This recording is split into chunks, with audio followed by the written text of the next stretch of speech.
Can you hear that sound? Listen carefully. It's the sound of Ron DeSantis' ambitions and his nasty campaign for president of the United States imploding. It's collapsing, and it's a fun thing to watch, isn't it? Ron DeSantis was very narrowly elected against a Democratic opponent who shortly after the election was found and photographed passed out after a night of smoking crack. So when we look at Ron DeSantis' political career, we should all understand in politics, it's as important to be lucky sometimes as it is to be good. And Ron DeSantis has been very, very lucky. When he ran for Florida governor in the Republican primary, what was his campaign about? He ran as a sycophant, literally. He ran as the biggest Trump ass kisser in the field. He made perfectly clear that he would be loyal for life or until death do them part. Now, DeSantis didn't hold up his part of the bargain, but he's running for president and collapsing quickly. What type of governor has Ron DeSantis been? What type of person? Has he tried to lift people up, bring them together? Has he tried to make his state more prosperous, more friendly, to instill it with more opportunity for its people? He chose to do none of those things. Instead, what Ron DeSantis did was incite a culture war, pitting one group against another, adding on to the fire that Trump started, one log at a time, stoking division, animosity, and cruelty. Ron DeSantis has departed completely from the concepts of free market economics. DeSantis believes in a doctrine of punishment and revenge, like his mentor Trump. He wants to decide what books people can read, what thoughts they can have, what they can learn, what they can think, what they can believe. And any deviation from what Ron DeSantis believes will bring the power and the full weight of government down on the heads of the apostates. The point of Ron DeSantis' fight with Walt Disney is this: if he can do that bullshit to Disney, he can do it to you and to anybody. That's the point. If you stray from the party line, you can expect punishment, imprisonment. Does that sound like liberty to you? Does that sound like freedom? What that sounds like is what it actually is. It's fascism. And Ron DeSantis is an American practitioner. Amongst the many perversions of Ron DeSantis' governorship, there is one that stands out. It is his embrace of a doctrine of racial amnesia, of pretend, of a deluded fantasy that holds Black Americans were lucky to be enslaved. They got skills from the experience. The transatlantic slave trade, as a historical artifact, is something we live with to this day. The enslavement and the brutality of the captured peoples from Africa who were brought to the North American continent and died by the tens of thousands at sea and on land, who were beaten, abused, whipped, chained, scalded, abused, treated like animals. These human beings are the legacy of the Atlantic slave trade. The abominations of their treatment stain the human legacy, not just the American one. Slavery wasn't born in the United States, but it came here, and it shaped the country.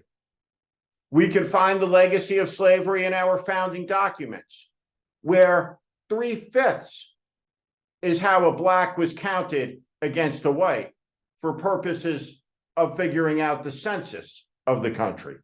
Thank you for listening to my political commentary. If you like what you heard today, please also consider subscribing to The Warning daily newsletter on Substack.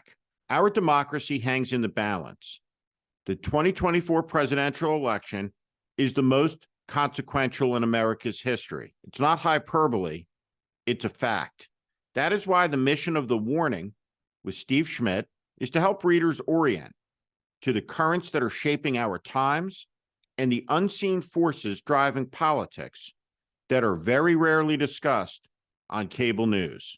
Please sign up at Steve Schmidt, SteveSchmidt.substack.com. Again, steveschmidt.substack.com, or at the link in the show notes section below. Thank you to each and every one of you for listening and watching. Over and over again, Ron DeSantis has tried to cover up this shame. He's tried to foist a version of history that is untrue, that's a lie, that's an ideological deceit, no different than what the Soviets did, or what Mao did, or what Adolf Hitler did. It's propaganda. It obscures the truth. Blacks did not benefit from slavery in the United States. They were murdered by it. Their families were separated and broken by it. They were tortured by it. They were whipped. They were beaten. This legacy is America's great moral stain. It is the burden that the country must overcome to reach its potential and its promise. There are some who say that what John Lewis and Martin Luther King accomplished in the 1960s was the birth of the Third American Republic, a republic that exists under a 50-star flag. And it's that 50-star flag, which is the only flag in all the long history of the United States that stands for freedom, liberty, and equality under the law for all of the people. It wasn't true when there were 48 stars. That was Jim Crow America. And it wasn't true when there were 13 stars, because there was slavery in America. The birth of the Second American Republic is linked to the defeat of the evil Confederacy at the end of the American Civil War. There were 34 million people who lived in the United States then. There were 34 states that would grow to 36 during the course of the war. The country was spreading west. It had reached the Pacific Ocean.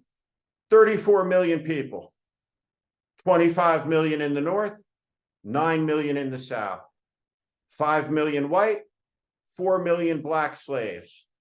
That war in a nation of 34 million, where 3 million men were under arms, killed 600,000 people, making it per capita one of the bloodiest wars in all of history. It was a war of emancipation. And when it ended, blacks were free in America, but not equal and badly treated.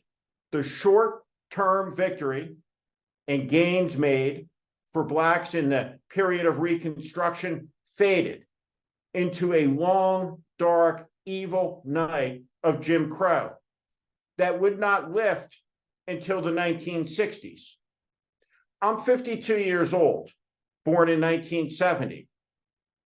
5 short years before I was born, blacks in America could not vote, were denied basic civil rights, lived in an apartheid society in the South. This isn't ancient history. This is current history. And we must learn from it.